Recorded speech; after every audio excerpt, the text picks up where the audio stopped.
Hello everybody and welcome to VEG TV. I am your host, Jack. Today on the workbench I have a microphone for a Radio Shack HTX-252. The UK model is a AE-540. Radio came out in about the year 2000.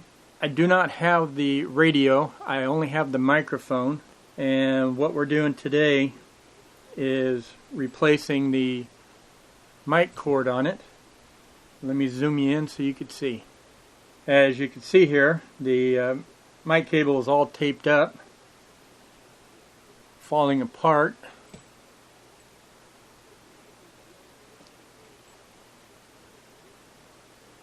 As you notice, I am using my overhead cam today. I don't use it a lot, but I am today, so hopefully you can get a better view at the project in hand. So if I get a little dyslexic on my left and my right and my up and my down, trying to keep it center, you'll understand why. The way how the camera is orientated, looking on my monitor, it's backward from what I'm actually doing. So trying to keep you in frame confuses me sometime. But by the time it hits the YouTube, it will be flipped and you will not know the difference other than my errors. So this microphone came from a fellow YouTuber. Some of you know him. Some of you may even like him. They call him Don, UmaJunkCollector. Needs a microphone cord, and that's what we're going to wire up today. Mike, almost called him Mike. Don was kind enough to send in a replacement cord. Not sure what it came off of, but it did, and he did, and we'll get this wired up. I have the schematic on it, and we will be going by it as a road map. I would like to point out to you, if you don't already see it, how many of you have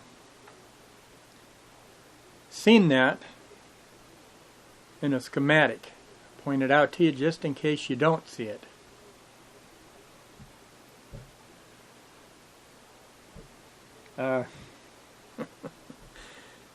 You make of it as you wish. I have the sponges for the irons wet, and I've got the irons firing up, warming up, and so what we're going to do is open this up.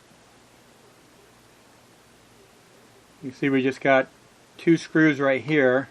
We are missing the mic hanger. And Don, I don't have a spare one handy, so if you could find one off of a CB, just rob it. That's what I was going to do if I had one handy. I just unfortunately don't.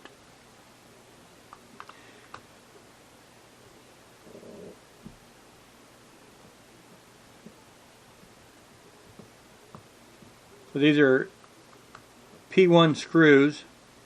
They feel loose, so I don't know if somebody's been in here before or just from use and age. As you can see, the screws, this one here is pretty well rusted, and that one's kind of white. So let's see what it looks like on the inside. And here's what it looks like on the inside. These are all the wires right here that we need to remove. Let's go ahead and finish removing these two screws out of the way and try to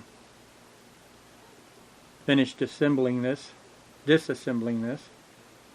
Alright, so these buttons right here, they have a spring behind them. You need to be careful. As you can see right there is one of the springs. And there's the other spring. That are now two springs. I'll worry about that later or together. Alright, so note to self, because I wasn't paying attention. Let's get back in frame here. This button right here is the down button, and this button here is the up button. So here's the button pad. That looks pretty good. Don't see any issues with that. And here's the foil side, button side of the keypad.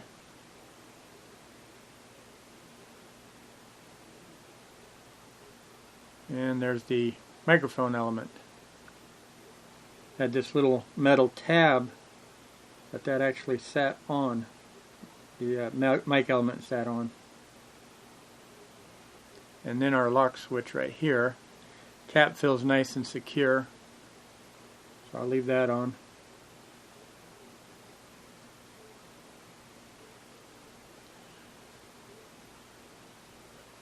Alright, so let's take a reference video, and then I'm going to pause for a moment and take a reference picture. Like I said, I do have the schematic right here, but just want to make sure. And if you notice, the red wire and the yellow wire casing appears to be split.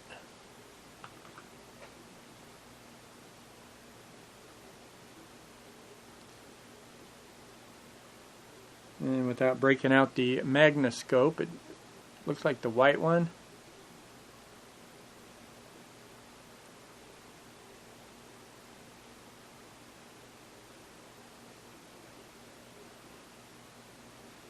So the white one, the red one, the brown one,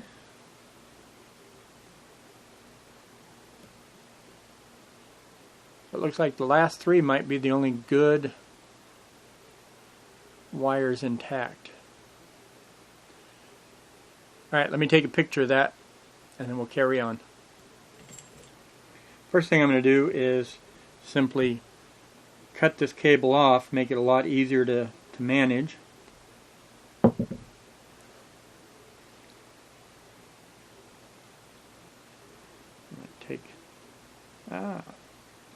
Take that off, and I'm going to put that on the ground if I remember right. Now, let's rake the iron across that and remove. Let me back you out a little bit.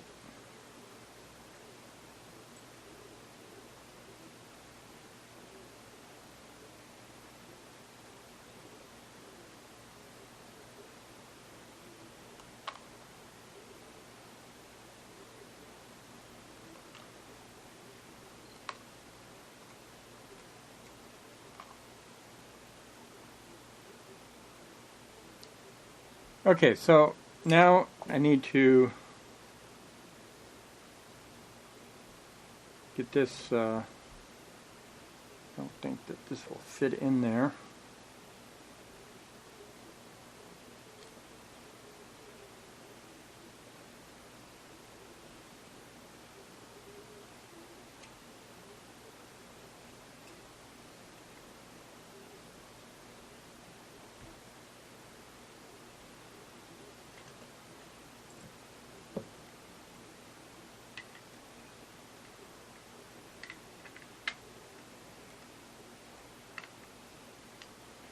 That strain guard is just a little too big here on this edge.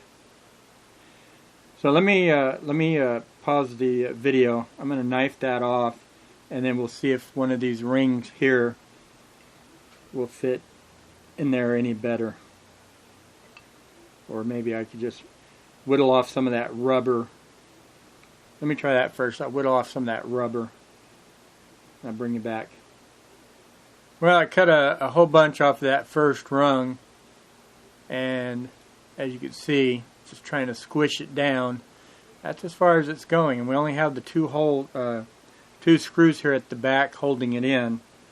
So I really don't feel safe with that. So I'm going to keep whittling. Worst case scenario, if I can't get none of this to fit, I'll just put some heat shrink tubing on that, fatten that area out. That way the shell has something to bite onto. I have enough material whittled away. Once I got rid of that big lump, then this thing here was set free to roam about.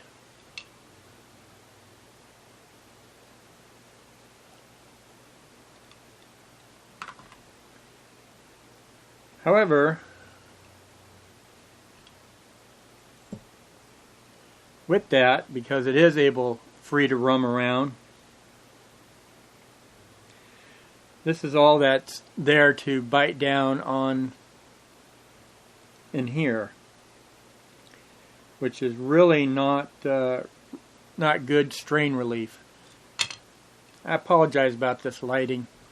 I'm going to have to figure something else out. I'll fix it in post, I'm sure.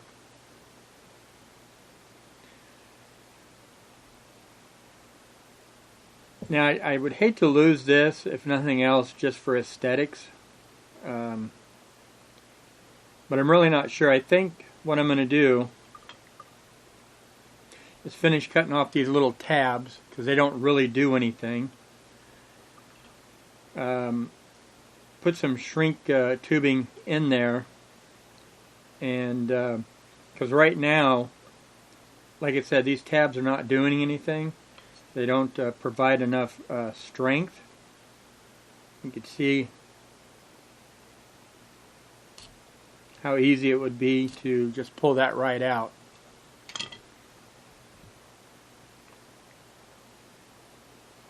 And when the shell is clamped down, it don't bite the cable. So I'm going to take some tubing, and I'll probably do a couple different pieces to fatten that up just a little bit. And I'll do some short pieces. That way the shell could take a bite into this. And then if I'm lucky, then I can get this up close enough. Now, this is mobile. So what I'll do is put a couple of drops of glue underneath there and then slide that back into place, and there you go.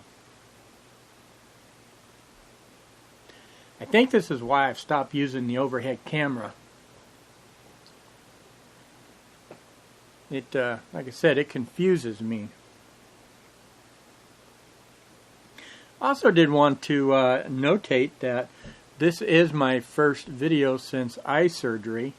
It's not my first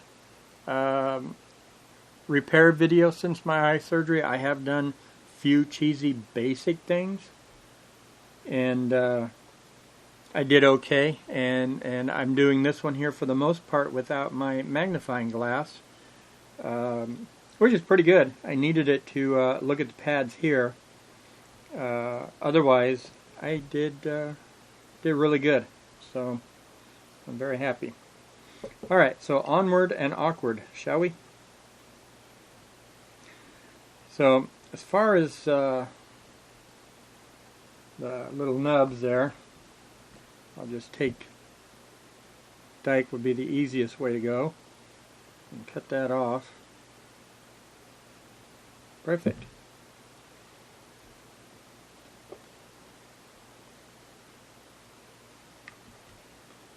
And now we'll measure to see what size. That's too small.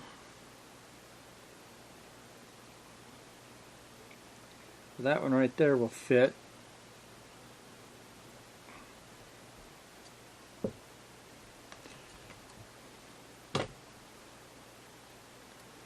So we'll measure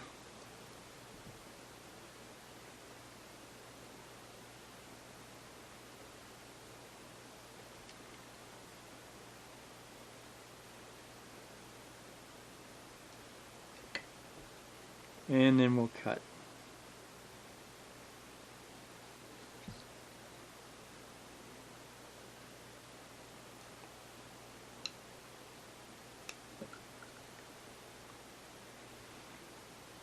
think I'll probably need 2 pieces, but I think once that shrinks, that'll go over. So I think that's what we'll do, something like that. It'll might not look all that good, but it's probably better than nothing.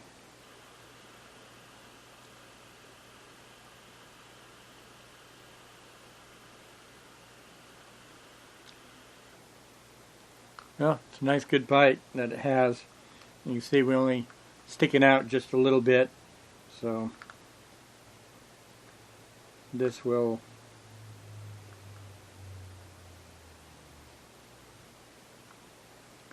about like so.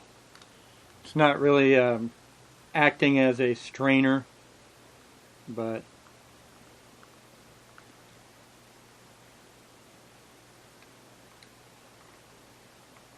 it'll be fine. Alright, so this next step is going to require the use of my overhead magnifier, which will get in your way. I think it's relatively important that I look at it and see what I'm doing more than you watch me at this point. All I'm doing is stripping these wires, tinning them, and soldering it onto the board. So use your wild and vivid imaginations for that, and let me get that done and I will be back. Alright, I am all done getting this all welded up right here, and I went ahead and cleaned up the board, got rid of the nicotine, no, not nicotine, the flux, and you couldn't see it in that shot, but it was a little dirty, nothing too major. I only cleaned up this one side. I don't want to ruin whatever carbon trace may or may not be on the other side. And there is a close-up shot of that. And you can see here the chip looks a lot better as well. It does look like I missed a spot right up in there. Now, the next thing I need to do before putting this in line is I need to tear the ends off, and I need to trace the wires out and confirm what is what. I'm in the midst of rewiring this microphone, and I thought I'd just bring you in real quick and show you. One thing I do want to notate though, this is a 8-pin mic jack, and there is a wire that's right in the center. You can see the hole for it right here if I get it in camera. That is the wire you want to start with first, or the pin you want to start with first. And I'm sorry, my camera's not in focus. So you can see that black wire right there in the center. That is pin 8 for me, and that is my shield ground wire. So just a notation for yourself. That's where you want to start on these multi-pin microphone jacks. Alright, got it all wired up. So the next thing I want to do is check my work, see if it did indeed work.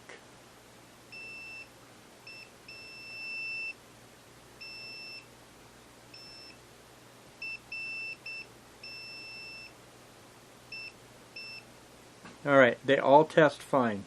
So with that being said, all I need to do is push this back up a wee bit and reassemble the microphone and the end here, the plug. And then try to test it the best I can. Alright, let me go ahead and assemble the microphone and the plug, and I'll bring you back in for the next step. Hopefully I could do the next step, and that's basically try to test this microphone out the best I can without a radio, and we'll try both the audio as well as the DTMF on that. We'll see. Well, I got it all put back together. The microphone end turned out really well, and all that good stuff. However, I'm not too happy about how the shell went back together. Even though it's on there, everything appears to work.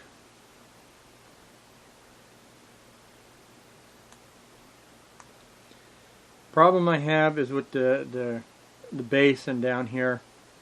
Remember when I went to open this up and I said, oh, the screws are a little loose? Well, I think the screws are a little stripped. So, Don, you're going to need to find some better screws to fit in this, because these are just not taking a bite.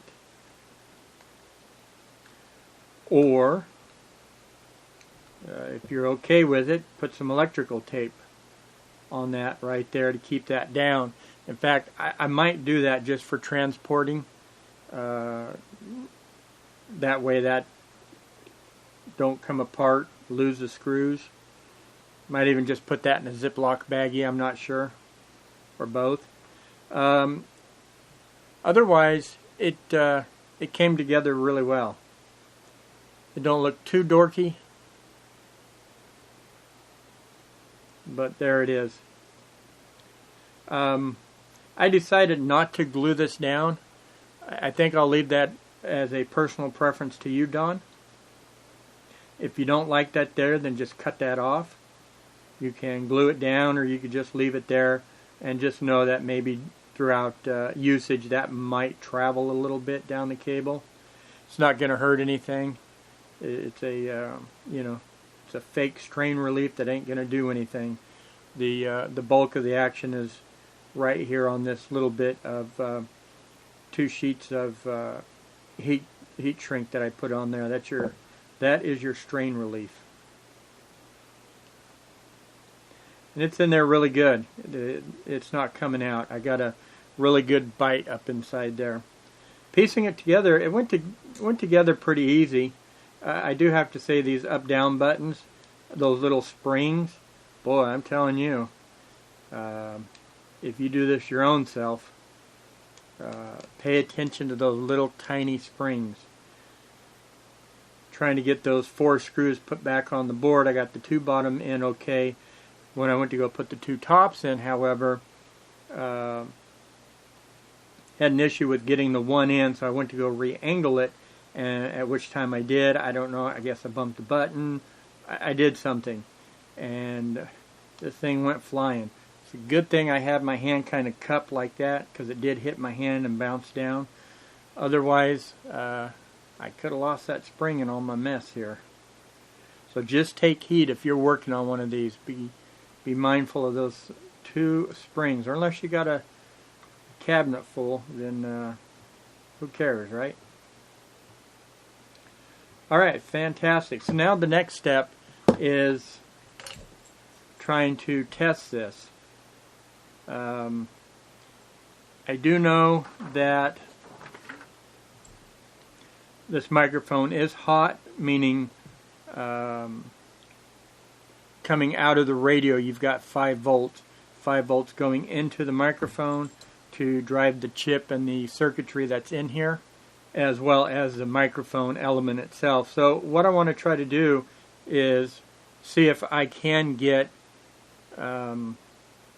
both audio as well as DTMF out of here.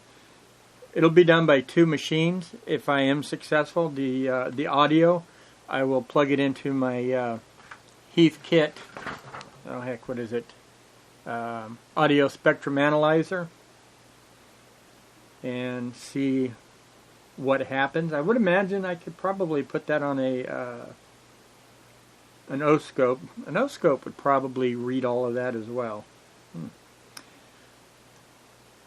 However, on my BK Precision function generator, it also has a DTMF reader, I could put that on there, which is what I'm going to try.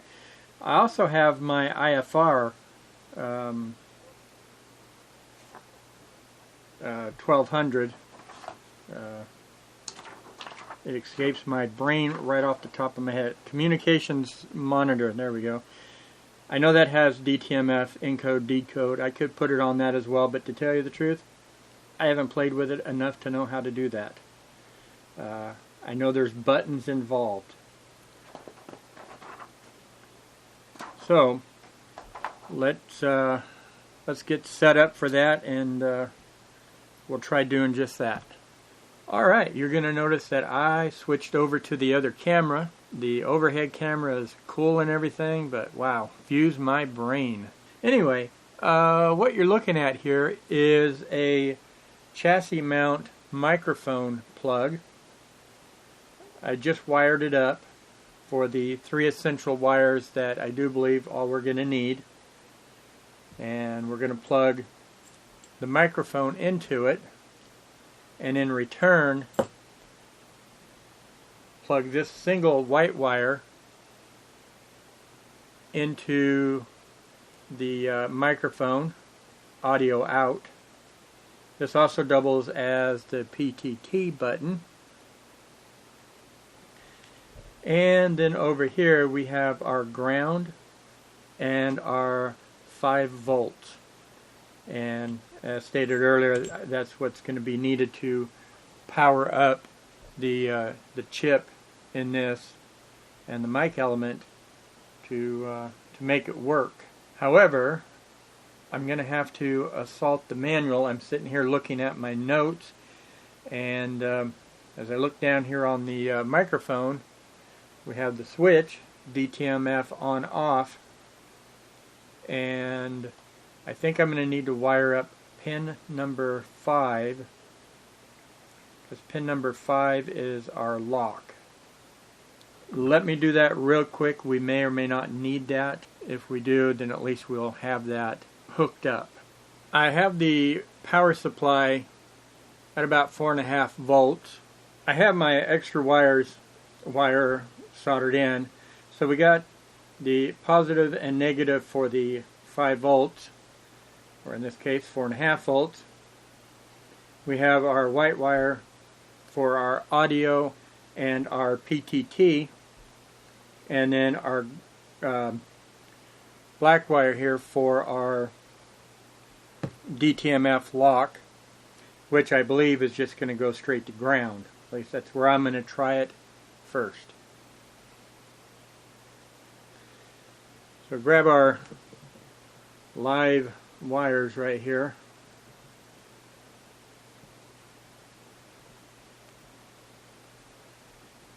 And if the microphone smokes, then we know I did it wrong.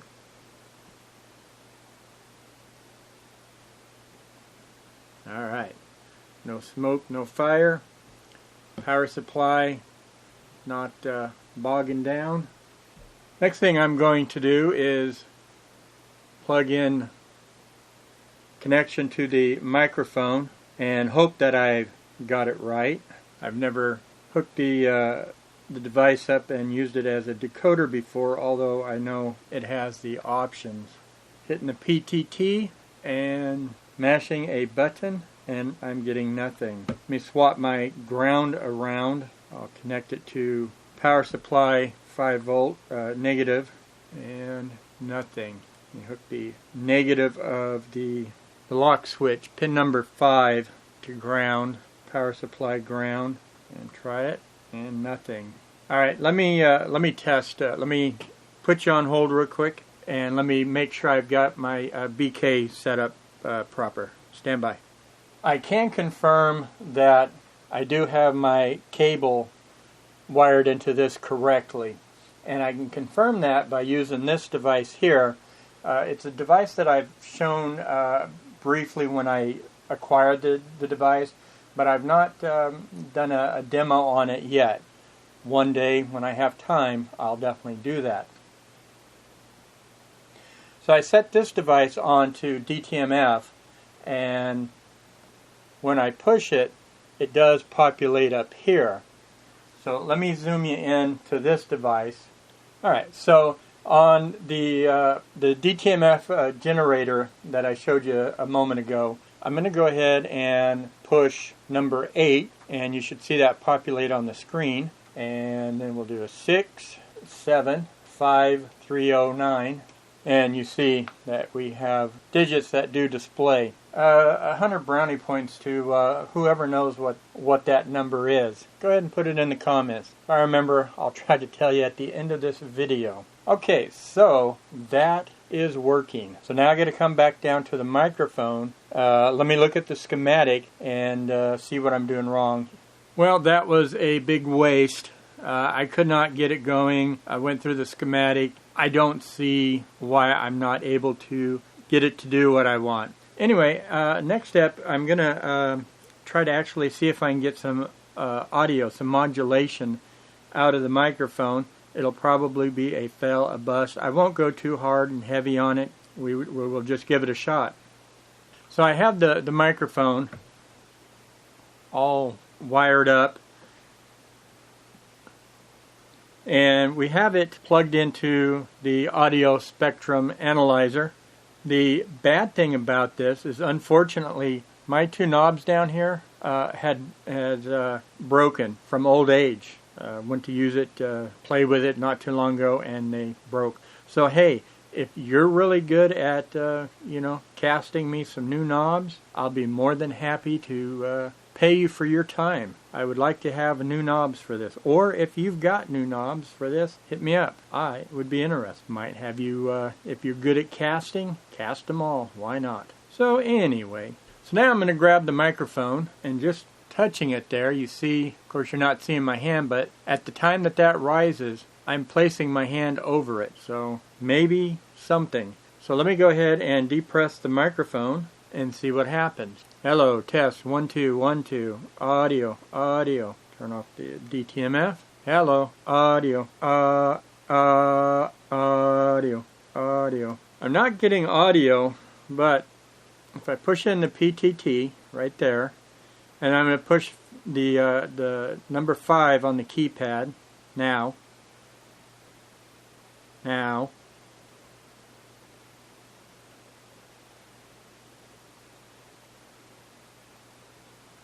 Now, B, D, star, 2, free.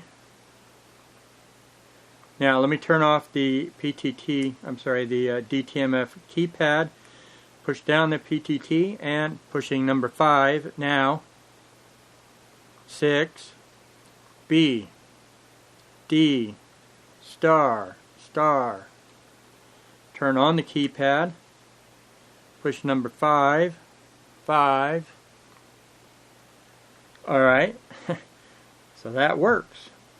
It's strange that my reader wasn't picking it up. I wonder if there just was not enough juice to channel through the coax to excite it. I'm using the same cable, different machine. Maybe it's not quite as sensitive as this. DTMF pad is on. Push the PTT, and I keep touching the wire there. So PTT is in. Number 5. 5.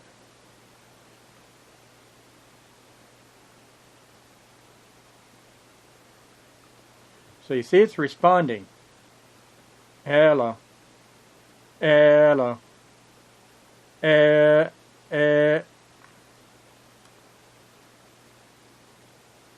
me see if I can push my luck and break these controls even more.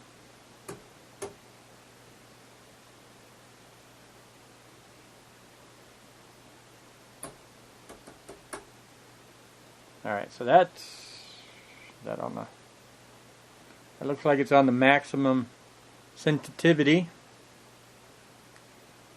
Hello, hello, hello, yeah, yeah.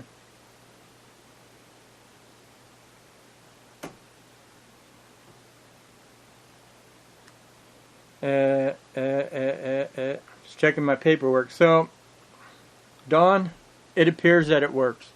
You're going to have to definitely try it on your end and see what happens. Anyway, I'm going to conclude this video. It's gone on long enough. For those of you that have stuck with me this long, thank you very much. I appreciate it.